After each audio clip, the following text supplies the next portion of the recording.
This is Abdullah Kashmula, class CIS 148, programming using Java, and this is week 3 assignment, currency converter.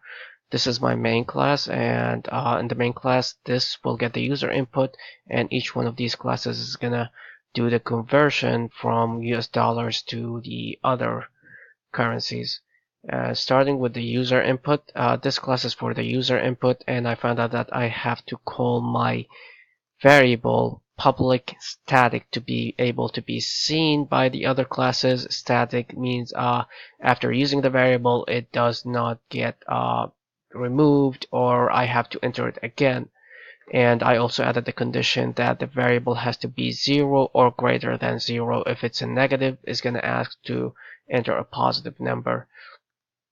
This class is to put all the classes together so that when I request other classes or call other classes, it is easier just to go to this class and call whatever class I want. And this is the British pound class, and what I did in here, I added the rate. I also made a variable that called USD, and I input the US variable that we got from the user input into this new variable. Then the system is going to print out the US dollars that we entered, and also the rate times the US dollars that we input, which is going to give us the British pound, how much British pounds is equal to. And it's the same for the Japanese yen, Canadian dollars, Swiss francs. And let's start the program.